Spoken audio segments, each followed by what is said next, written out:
Hello, everyone. This is Nayiri from Low Carb and Fasting. My guest today is an MD from Denmark. Um, yeah, we're covering Europe today. So he obviously uses the low carbohydrate diet as an intervention to help his patients recover or reverse their chronic illnesses. But he also focuses on optimizing athletic performance. And I'm very interested today to discuss that aspect of his work because I've become an athlete very late in my life, not a professional athlete, but I was just taken up resistance trainings. I'm very interested in, how as a middle-aged woman, I can perhaps optimize my performance. Dr. Raphael Okay. Al-Najaar, welcome to Low Carb and Fasting. Thank you. Thank you, Nayiri. I'm very happy to be here today. And Well, yeah, Dr. Al-Najaar, why don't you introduce yourself to our audience, and then I'll take it on from there. yes, I can do that. So my name is Raphael Al-Najaar. I am a medical doctor from Denmark, and I work right now. I work in a surgical department in a hospital a bit outside of Copenhagen. I am a former elite football player, like we like to call it in Europe. And I've been I played football for 10, 15 years before I had to retire because of two big injuries I had. We can talk about that more if that's something you're interested in. But I used to play football a lot. I was around the youth national team here in Denmark as well. And because I couldn't play football anymore, I started to do something else. And why not just become a doctor? So that's what I did. And that's what I do now. Not many football players who decide to become a medical doctor, but yeah, very well done. Now, I'm really interested in what brought you into the low carbohydrate nutrition space, because that's not the classical training of physicians around the world. Low carbohydrate is probably something, I mean, ketosis is probably something they just never even hear about during their medical training. So what brought you into this space?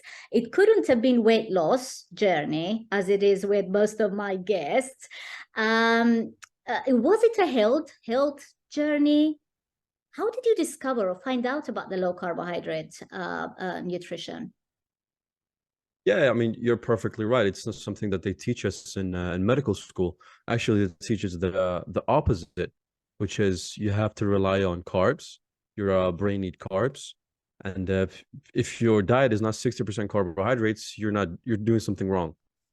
So I got into the low carb space because I was interested in self-help and improving myself, improving my performance, both in medical school, but also because I started a couple of businesses while I was in medical school, and I wanted to first of all learn how to do different stuff in the business, and then I learned from guys who were optimizing their own health and their own focus and their own energy levels by doing something called low carb and cutting out carbohydrates. And I had never done that in my whole life. I was very reliant on carbs, especially when I was playing football. Um, to really give me that energy, and so it was a bit counterintuitive to all of a sudden have to cut out carbs, something that you've been relying on for so many years, without really thinking that it's something that's hurting you in the long end. So I actually got into it to optimize my health, to optimize my physical performance, and especially to optimize my mental performance as well. Mm-hmm. And did you notice the difference in you before you decided, that's something I can use with my patients too? Yeah, definitely. I mean, being on a just general a low carb lifestyle, being powered by ketones instead of being powered by glucose is way more efficient.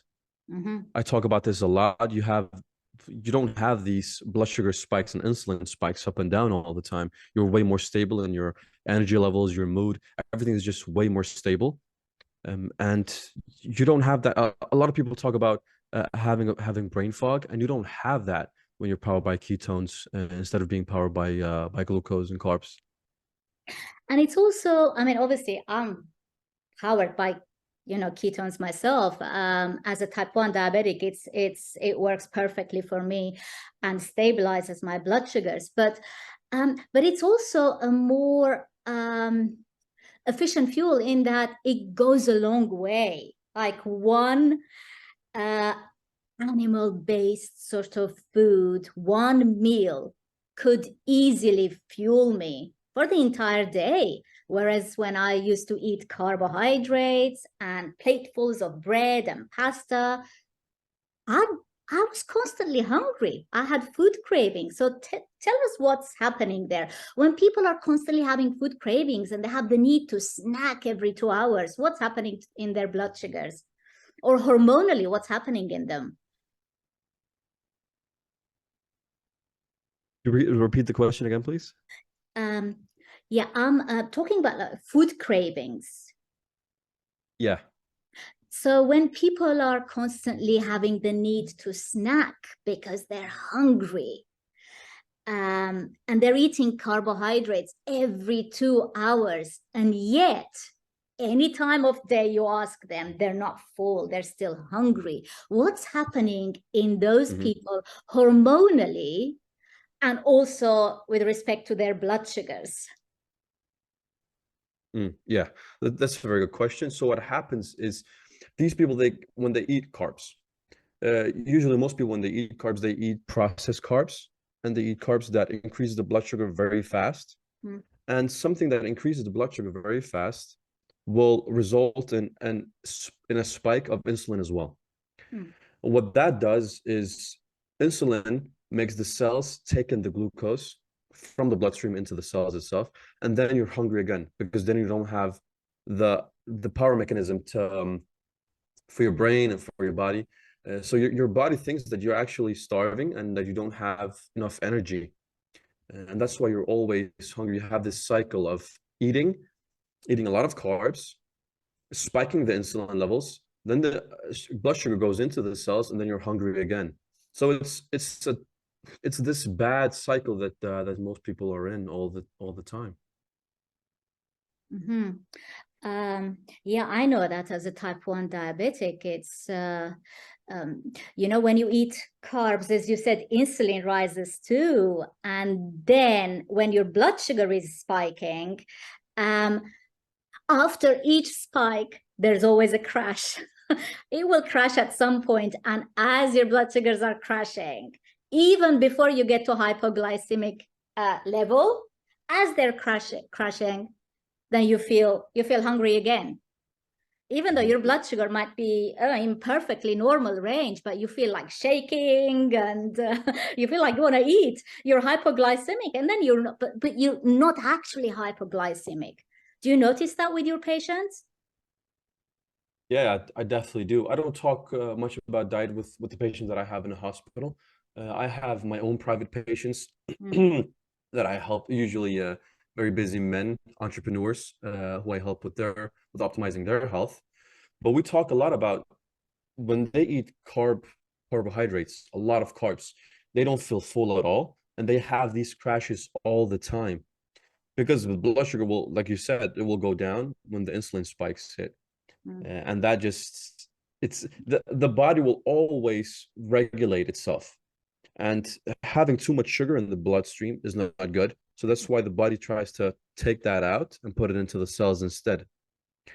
But yeah, that's something we definitely talk about with some of my private patients, and that's one of the first things that I do is adjust what they eat to more animal-based sources, more meat, more fat, more protein. Some like to eat vegetables. I'm not a big proponent of vegetables, but that's all right. Yeah, so it's definitely something we'll talk about. Yeah, that was going to be my next question, actually, because I like that you focus or you promote animal-based foods as opposed to just any type of low carbohydrate nutrition. I mean, because low carbohydrate, I mean, is a wide, it's a very broad range, right? It could low carbohydrate could be anything between, I guess, 5 grams of carbohydrates per day, all the way to hundreds. It's still considered low carbohydrate, and it could be moderate protein, low protein, high protein.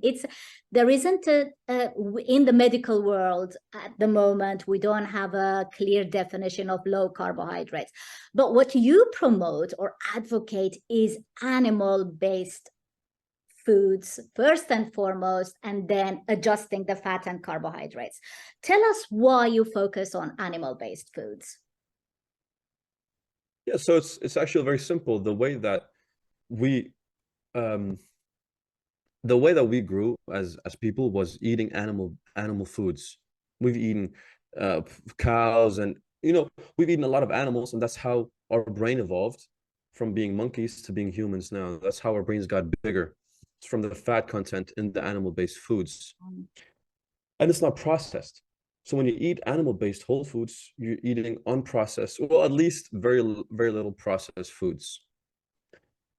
When you eat processed foods, you have all these additives, you have a lot of things in that isn't doing anything good for you. There's a reason that some of these foods can last for like a year on the shelf without really deteriorating, and you can still keep eating it, right? That's not natural, that's not normal. If you have a cow laying outside for a year, you can't eat it after a year, right? So it's not natural at all. And having as little processed ingredients in your own body will help you, and helps a lot of people with autoimmune diseases, for example, people with pain, like chronic pain patients. It definitely lessens the inflammation in the body when you eat animal-based whole foods, because you don't get all these processed foods that is not really helping you or doing anything. How about the nutrition in animal-based foods compared with nutrition in plant foods? Yeah, so, well, first of all, you can't live off of plant foods. Like, it's impossible to survive off of plant foods. You can survive off of beef and cow alone. That's not an issue.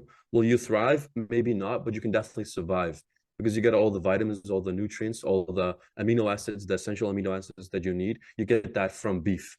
You can't get that from protein, from plants. Then you have all these people who supplement. They eat a plant-based diet and then they supplement, but they still don't get, I mean, there's a reason they need to supplement, because it's not natural. It's not a natural way to eat. And even when they eat plant-based food and they get their proteins, the bioavailability in plants is just way less than it is in animal-based foods. So it just means that even if the package says it has 20 grams of protein per 100 gram, you're not getting 20 grams like you do if you eat beef. You're maybe getting 5, maybe getting 10, but you're also getting all the anti-nutrients and all the bad stuff that's in the plant. Because most people don't realize that plants don't want to be eaten like that. They have a lot of mechanisms in themselves, like all these toxic mechanisms, to let animals and other, mainly animals, not eat them. That's the way they're toxic. And you get all those. You get all the phytoestrogens. You get all these anti-nutrients when you eat plants. So it's really just a net zero of eating plants, if you are on a whole plant diet. Yeah, we don't often think about plants that way. We think of nutrients and antioxidants and whatever, but we forget the powerful chemical compounds in plants. And it's no surprise that, from the older civilizations, if you look at the oldest, human civilizations, plants were always used as medicine. Plants were used as medications because of their powerful chemical compounds. We forget that now, and we think that, you know, the more lettuce or kale you're eating, the healthier you become. I certainly thought that before I started studying nutrition. I was a vegetarian for 30 years until my health started suffering, because at the beginning you don't feel it and you're young, you're in your 20s. I was in my late teens, and you don't notice anything, and then it catches up with you. And I didn't even supplement anything. So 30 years later, I thought, this is it. My bones are fragile, and, I don't want this anymore. So I started lifting weights. Let's talk about, lifting weights or muscle building or muscle strength. Why is it important for everyone, whether you're an athlete or not, whether you're a grandma or not? Why is muscle building important? Yeah, it's also a very good question. Muscle building is important because that is what lets you be anti-fragile when you're older. A lot of young people don't really care about muscle building because it's not important for them yet. They're still their muscles are still building naturally when they're young, and they don't have that deterioration yet. It's first after when they're 25, 30 years old. By then, the muscles start decreasing in their body. The muscle mass start decreasing in their body when they don't use it. And when you're 30, 35, it doesn't matter that much. But when you're 55, when you're 60, 65, it really starts becoming an issue. That's why you see a lot of elderly people, when they fall, first of all, the issue is they fall. And they fall because of imbalance, because they have less muscle mass. And then when they fall, they usually break a hip. That's also because of the bad nutrition for the past 20, 30 years of their lives. So muscle building is very good when you're old because it lets you be strong. You're avoiding disease. The muscles are factories of energy. They burn a lot. They increase the basic metabolic rate in your body. They keep you healthy, and just for long-term longevity, muscles are great. You don't have to be a bodybuilder, but at least having some muscle or keeping the muscle that you had when you were 25 or 30 is, I think, is a must. And doing resistance training is the perfect way to do that. I think everyone should do resistance training, whether they're 65-year-old and a grandma or 25 years old and don't have any issues yet.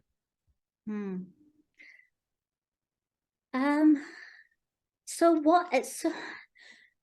for someone who wants to have strong muscles, it's going to be completely different recommendation, right? Whether they are in their 40s or 50s, or whether someone is in their 20s. In their 20s, it's so much easier to build muscle. So what could a 50-year-old do, for example, to strengthen their muscles? Do they have to work out for longer? Whether if a 20-year-old is just spending 20 minutes at the gym and that's good and perfect for them, is that enough? Is the 20 minutes of muscle building enough for a 50-year-old? Or do they have to eat more protein, or both? So what I usually tell people is, when you're younger, you recuperate faster. But I actually recommend, for most people, I recommend the same training regimen if you're 25 or if you're 55. Not much difference.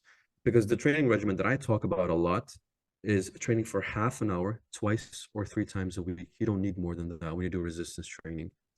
When you train, you can do 1 set of each exercise. So if you do chest and back, for example, 1 single day, you have 3 exercises per muscle group. But the most important thing is, when you do that 1 single set of that exercise, you do it until momentarily muscle failure. So that's usually 12, 15 reps. Or when you have time under tension, around 1 minute. When you do that for 2 to 3 times a week, you don't need to do more muscle training than that. That is very good for recuperating, because then you're not destroying the muscle too much. You have some of these guys, and especially young men, in the gym 5 to 6 times a week, and they don't understand why they're not building anything. They don't understand why they're not building muscle. And that is simply because they're destroying the muscle every time they go. They're not recuperating enough. They're not eating enough. They're not sleeping enough. So going to the gym 2 to 3 times a week is more than enough. You don't need more than that. And then staying active the other days, like going for walks, going for fast-paced walks, 45 minutes a day, an hour a day, is uh, is also a must. You can't just lay at home, do nothing when you don't go to the gym. It's very important that you go for long walks as well. And I recommend long walks instead of running, mostly because when you run, you put more pressure on the knees, and if you're overweight, that's not a good thing. And also because when you walk, you're actually burning fat. You burn more fat when you run, when you walk than when you run. When you run, you're more reliant on carbohydrates. Mm. So that's why I always recommend fast-paced walking the days you don't go to the gym. That's interesting, because that fast-paced walk actually also burns blood sugar, because my blood sugar just drops when I go on a 30-minute fast-paced walk. Not a stroll wouldn't do the same, but a fast-paced walk, 30 minutes, I notice blood sugars going down. So I actually use my insulin pump and suspend insulin. So if I'm not taking any insulin during the walk, it usually just balances itself out. So I've just found what works for me. But this is why we tell, type 2 diabetics, for example, hey, just after a meal, go for a walk. Right? Yeah. It helps you burn blood sugar. Let's talk about bones, because you did mention becoming fragile as you age. Having muscles, does that protect your bones? Well, obviously from breaking, but also can your bones become more dense and stronger with muscle? Yeah, the thing is, when you train your muscles, you have to remember that the muscle and the tendons are linked to a bone. So when you train your muscles and when you train, you're also training the tendons, and you're also making your bones stronger. So you're doing both. You're strengthening your bones, and most likely also because you're eating right. So when you don't eat, your bones will deplete the nutrition that's in them, and that doesn't happen when you train and when you eat properly. So yeah, you're also strengthening the bones when you do resistance training and when you walk. Well, this is why, you see, vegetarians, or particularly vegans, totally plant-based people, apparently have, according to some recent study, have the highest rates of bone breakages and cases of osteoporosis, for example. So you want to prevent that as you age. Exactly. Yeah. I mean, bone fractures among vegans are more vegans get bone fractures, but they also take longer time to heal because they don't get the essential vitamins they need. They don't get the B vitamin, the B12, for example. They don't get the essential amino acids they need because they don't eat that. They don't get it from external sources like we all need to do. So they're more likely to break their bones, and they take longer time to heal when they break their bones. And if they happen to have high hyperglycemia, so their blood sugars are higher than normal, well, that will prevent healing too. So that's why Definitely. diabetics take twice as long to heal, if they heal. Yeah, exactly. That's why you have a lot of diabetes also with with problems healing in their foot. Like if they have a stone in their shoe, for example, they won't notice it because of the neuropathy, and they won't heal afterwards either. So True. with wounds, it's not good to have either hypoglycemia or being a vegan. And this is why I started eating meat after 30 years of being a vegetarian. And this is why I follow the ketovore, as they call it these days, minimal vegetables, and maximizing my protein intake. Now, do you think people should worry about how much protein they're eating if weight loss isn't a concern. So if someone is athletic, they're working out, they want to build muscle, should they worry about, oh, I had 1.6 grams per kilogram of body weight, so I should stop now? No, Yeah. I don't think that at all. Not at all. Not at all. Some people talk about that too much protein will damage your kidneys, but that is simply not true. More studies have shown that your body knows exactly what to do with the protein, and the more protein you use, when you eat more protein, you're also increasing thermogenesis, which is the heat production in your body. Your body knows exactly what to do with the protein. It can turn it into glucose if it needs to. It can turn it into a energy source if it needs to. It can use it to build muscle if it needs to. So no, there's no such thing as too much protein. I believe you will have a natural stop when you eat protein. You will just, because protein makes you satiated also.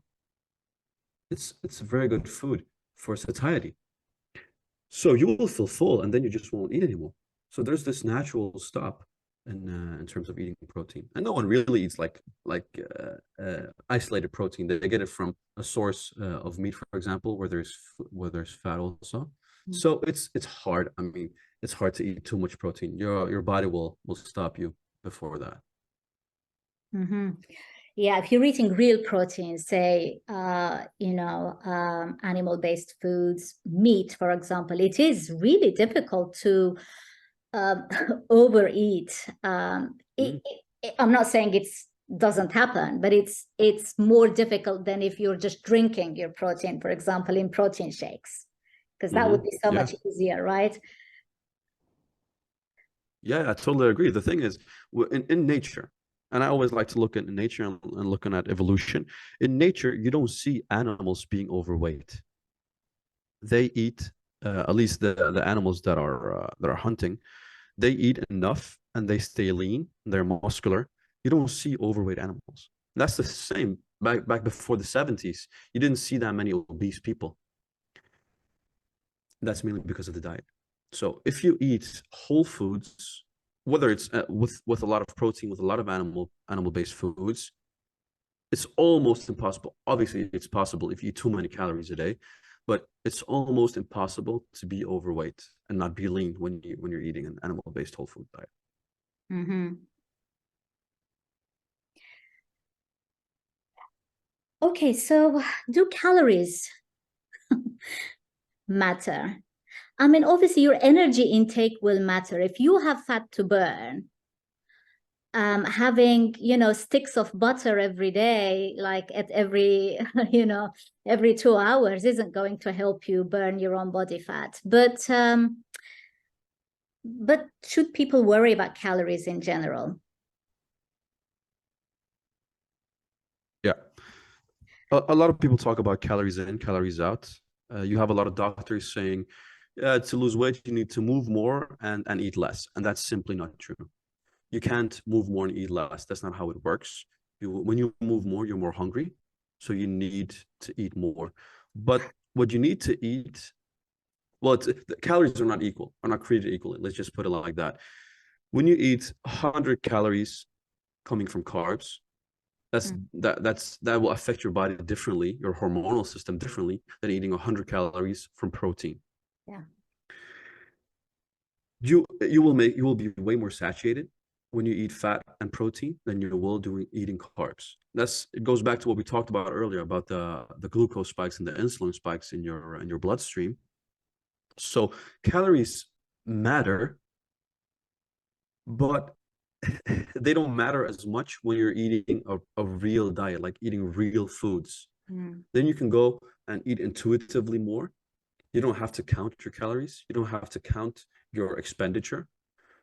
And then because there's a lot about calculating your total expenditure for a day. A lot of these calculators are in the wrong.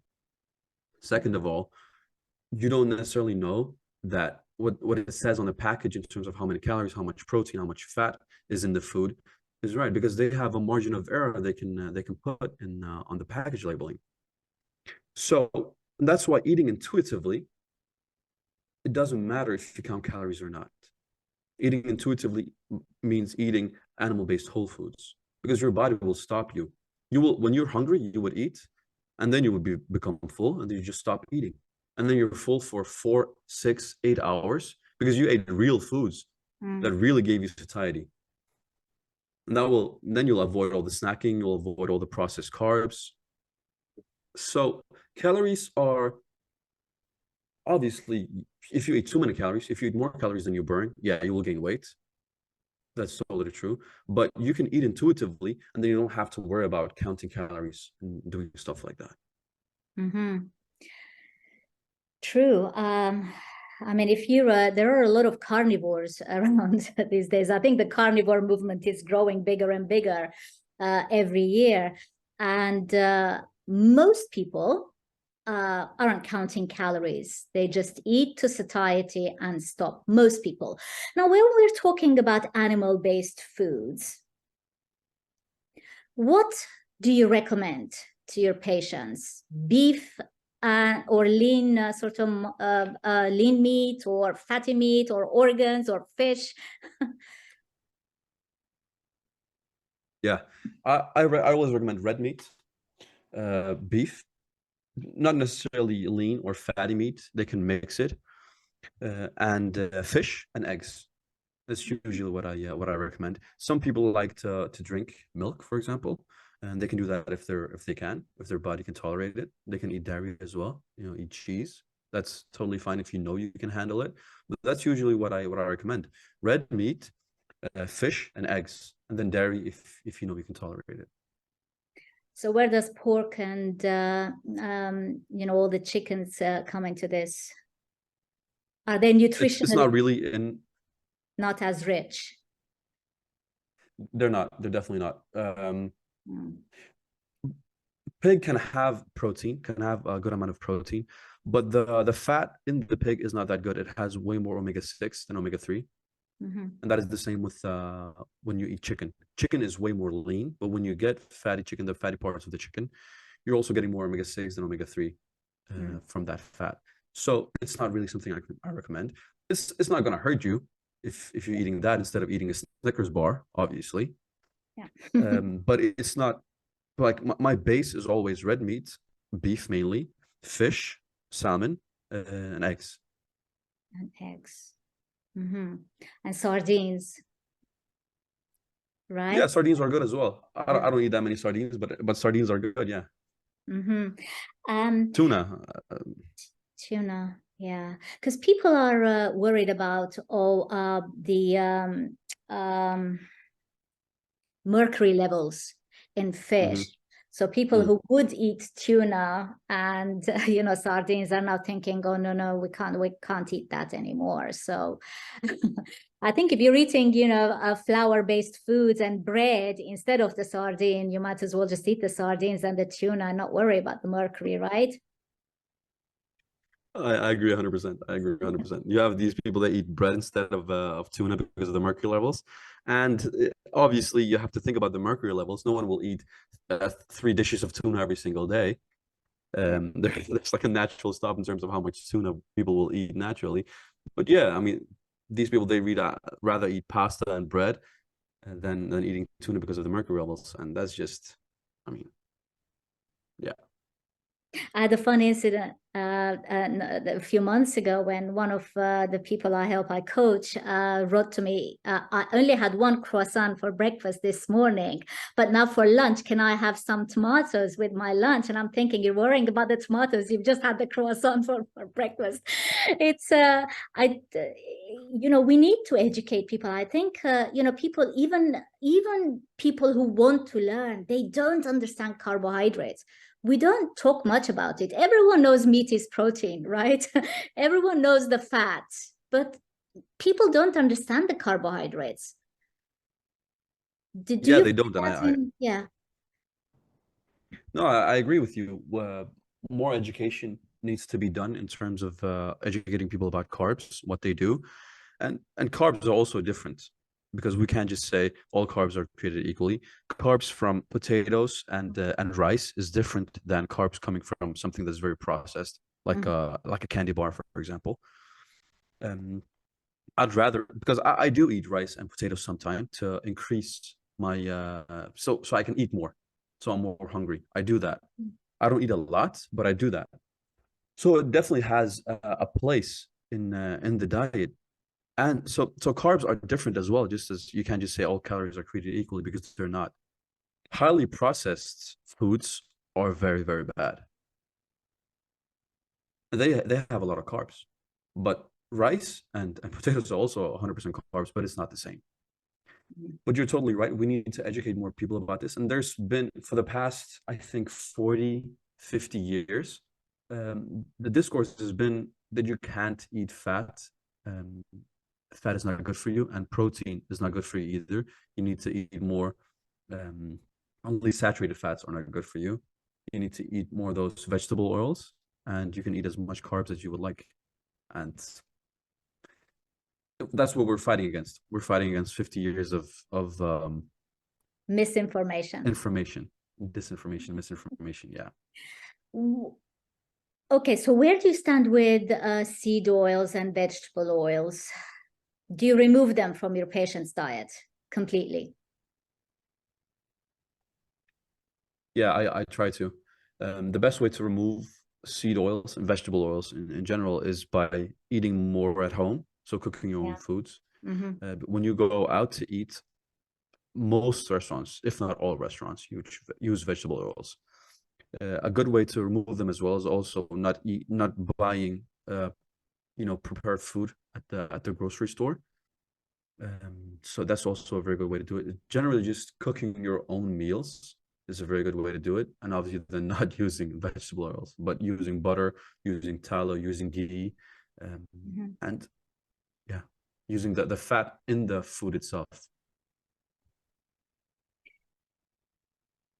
Raphael, I want to come back to what you said earlier on. It was very, very interesting that, because we were talking about how eating carbohydrates increases your cravings, and then you feel hungry and you want to eat again. And you use that strategically on yourself because you want to eat a little bit more. So one meal isn't going to give you the to meet your goals as far as strength and athletic performance is concerned. So you want to eat more often and more regularly.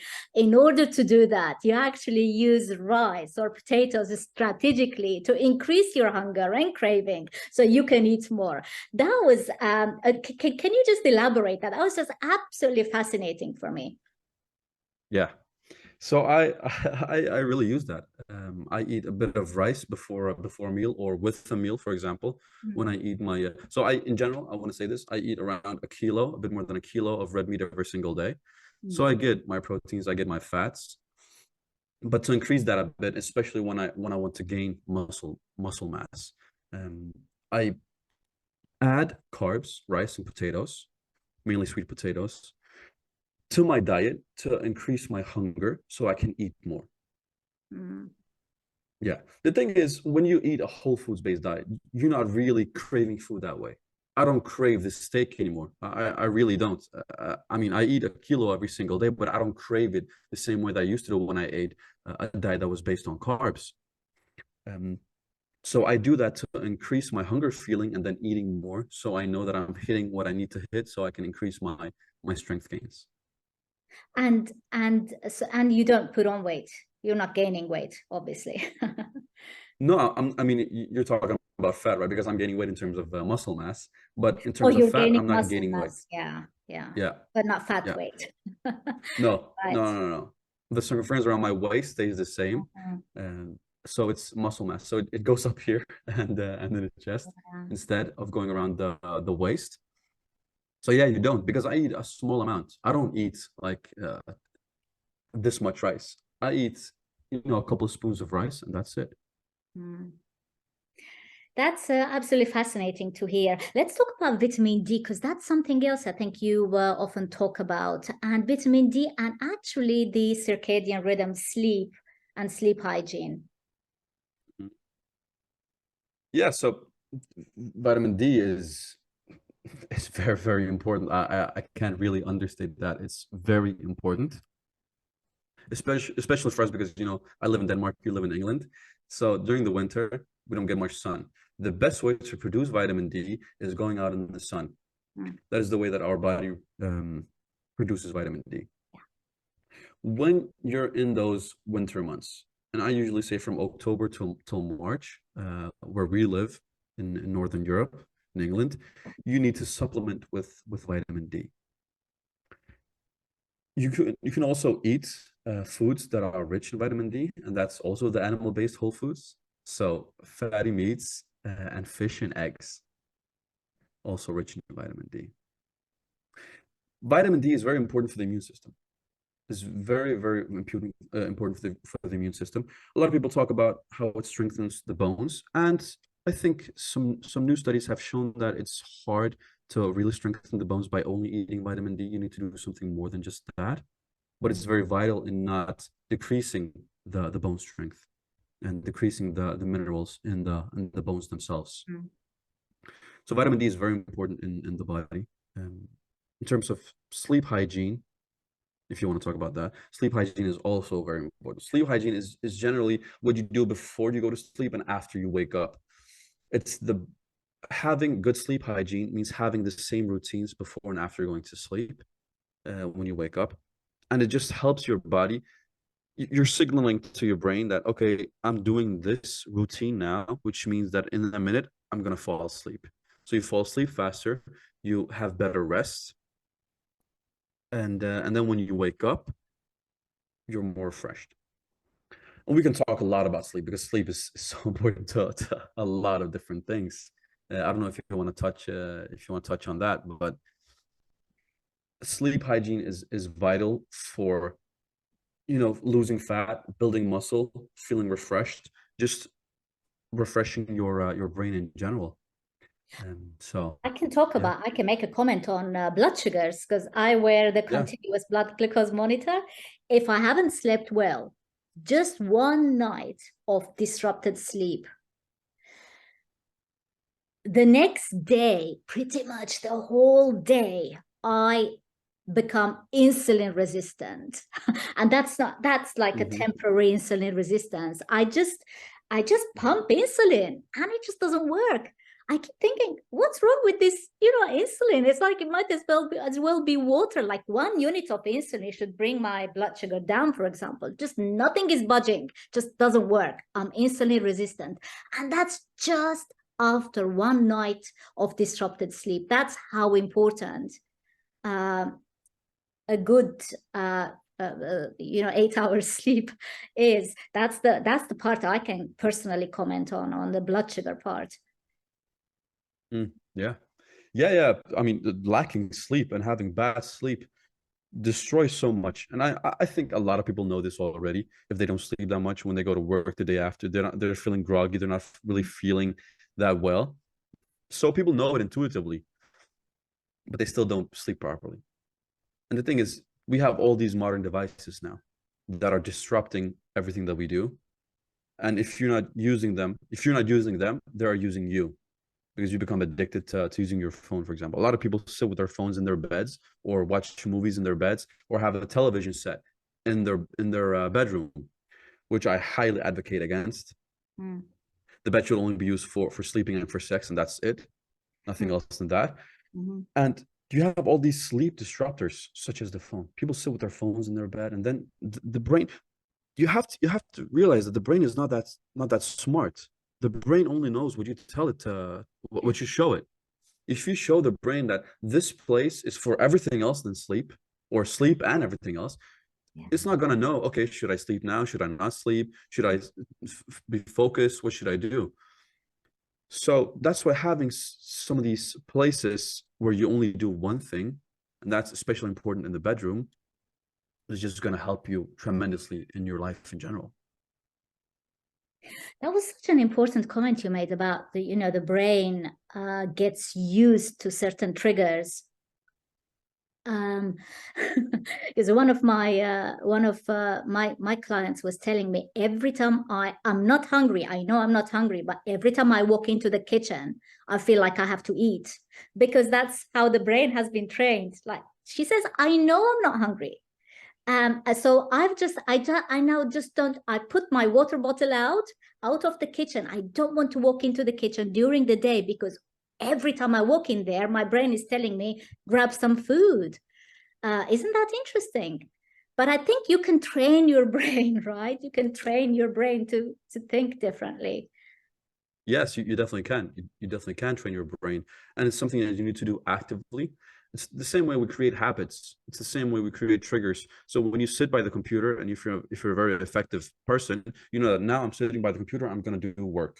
If you sit by the computer and start opening up Facebook or Twitter or any social media that you use while you actually have to work, your brain will be like, okay, so next time I sit by the computer, what am I really going to do? Am I going to work? Am I going to waste my time looking at social media? What am I really gonna do? And it's the same when you, like the example you gave, when you go into the kitchen. I think a common example is also when people get home from anywhere they've been outside, they have this urgency to go to the bathroom because now they know that, okay, now I'm home, now I'm safe, now I can go to the bathroom. So it's also an example of that, of having those habits, and your brain just start triggering some of these autonomous things that just happens because that's the habit that you created.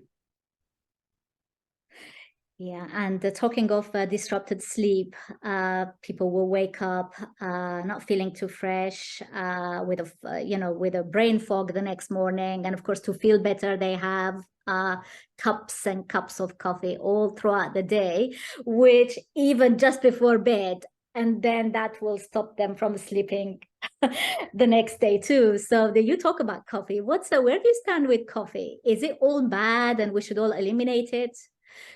Because I I'm mean, not if convinced of that either. I think if you eliminate coffee, you're gonna eliminate your will to live. Coffee is a wonderful drug. Coffee is very, very good, but you need to use it. You like I said before, you can't have these things use you. You need to use it. You need to know how coffee works, how caffeine works, when to stop drinking, how much to drink, when to start drinking. So if we start by when to start drinking, you should not have a cup of coffee when you wake up. Like a lot of people drink a cup of coffee immediately when they wake up, and that's not good. The caffeine and the cortisol levels in your body. Cortisol is a stress hormone. They will fight, and that will give the caffeine less of an effect. So you should drink your first cup of coffee an hour and a half or later after waking up. The first thing you should drink when you wake up is 2 big glasses of water. That's what you need to drink, nothing else. Afterwards, when you drink coffee, most people can drink 200 milligrams of caffeine every single day before really feeling any symptoms of too much caffeine in their blood. But if you drink more, you can handle more. So as a doctor, I see a lot of my colleagues drink 300, 400, 500 milligrams of caffeine every single day because we're just used to drinking that much coffee all the single time. I have a lot of colleagues who drink coffee instead of drinking water. I don't advocate for that, but they do that. So they just have a higher tolerance for caffeine.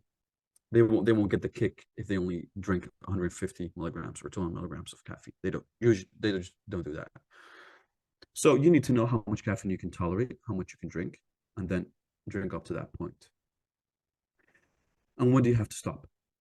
Caffeine's half-life is around 12 hours, which means that I recommend stopping, not drinking any more coffee after 3 p.m. If you drink a last cup, you will have half the effect by 9 p.m. And if you keep drinking after 3 p.m., you will disrupt your sleep. Coffee is very, very good at keeping you awake, but you don't want to be awake. You don't want your brain to be awake when you should be sleeping. You don't want your sleep to be disrupted. And that's why you really have to stop drinking coffee after 3 p.m. in general. Some people, they burn coffee faster, they have a higher tolerance. That's something else. But in general, for most people, they shouldn't drink coffee after 3 p.m. Yeah, my cutoff point is 12 p.m. I just, it does affect me at bedtime, and I sleep early, I wake up early. So 12 p.m., if I don't stop at 12 p.m., that's it. I won't sleep well that night. So I think Yeah. it's easy to, experiment and see where your cutoff point may be and how many cups you can comfortably tolerate. It's a bit like alcohol from what you described. You become more tolerant of it the more you drink, and then it doesn't give you the same kick, right? Yeah, exactly. It's definitely just like alcohol. With alcohol, your liver starts burning faster as well. So yeah, it's definitely like you're building up tolerance when you drink. I think I said before that half-life of caffeine is 12 hours. It's 6 hours, not 12. 6, yeah. Okay. We have a few minutes for enough time for two more questions. Okay. Yeah. Men interested in boosting their testosterone. That's a topic you've talked about before. So let's just give men a few tips. I mean, to start with, what are some of the reasons that men may experience lower testosterone, and how can they help the situation? Mm. So there are a lot of men who want to raise their testosterone, and they want to do it by taking testosterone replacement therapy, for example, taking steroids. And I highly advocate against that when they haven't tried all the natural remedies first. And what are the natural things you can do yourself? It's proper sleep, getting 8 to 9 hours of sleep every single day consecutively. That is very important. Losing weight, having a lot of body fat is working against you, because fat in the body will increase the production of estrogen from testosterone. So that also lowers testosterone levels in men. So losing weight is very vital. The food that they eat, when they don't eat fats, especially saturated fats, they cannot produce testosterone in the body. And where do they get saturated fats from? From red meats, from whole animal-based whole foods. Those are some of the things. Resistance training as well also increases testosterone. Being in an environment where you're competing against other people also increases testosterone. Being around women increases testosterone. Obviously, not all men can do that, but that's some of the things that you need to do. And there are a whole lot of other things to also like to eliminate. So eliminating aluminum, for example, whether that's in your deodorant or whatever it is also a good thing to do. Eliminating vegetable oils. So there are a lot of things you can do to do naturally before you start the therapy that I think all men should do. And lowering insulin levels, does that help with testosterone? Yeah, lowering insulin levels will lower the inflammation as well. So it will not directly increase testosterone, but it will help because then you're less inflamed. Having a high insulin level means that you have a lot of blood glucose in the bloodstream, and that's toxic. So that's inflammation. So yeah, it definitely helps with just letting your body rest and being in a state of mind where you can produce testosterone. I think the most interesting points you made are that being around women also plays a role, and secondly, being around other men, like driven men. Yeah. And that's a good example in the gym, for example. When I go to the gym, if there is a corner where men are working together, and I can almost smell the testosterone. I just want to run away to another corner and work out somewhere else. It's just too much for me. It's too much. So it's a fascinating point. Right. Our channel is called Low Carb and Fasting. We cover low carbohydrate nutrition, animal-based products, etc. But where do you stand with fasting? Should people be eating 6 or 9 meals a day, or can they do intermittent fasting or extended fasting if they want to? Fasting is amazing. I usually do a 3-day fast once a month. So fasting is very, very good. It's something that I recommend. Obviously, fasting is a good way, intermittent fasting, eating, having a window of 8 to 16 hours, and a window of 8 hours where you eat and 16 hours where you don't eat, is very good for weight loss. It's a very good way to manage weight loss. And to keep cravings away. So fasting is amazing. It's something we've done naturally for 10,000s of years. We haven't had food all the time. Like when we used to hunt, we didn't have food all the time. That's something we have now because we're industrialized. We have fridges, so we have food all the time. But we didn't have that before. We used to spend all day hunting and then going home and eating one meal, maybe 2 meals a day. That's it. So fasting is amazing. It does a lot of good things. And I think we don't have that much time to talk about all the good things it does, but it does a lot of good things. Like you lose weight, you increase growth hormone. It does a lot of good things. And how about working out when fasted? Because that's what I do. I don't just, eat my protein before. I eat my protein after the exercise. Good. Yeah, yeah. That's totally fine. I just came from the gym. I was fasted before, then I had a quick meal afterwards. The most important thing is you don't fast after working out. You can go to the gym fasted. That's not an issue at all. You'll be powered by ketones, but it's important that you don't fast 24 hours after working out. Perfect way to finish this podcast. We'll have to set up part 2 to talk more about exercise. So thank you so much, Dr. Raphael Al-Najaar. We appreciate your time. Thank you for having me. Bye for now.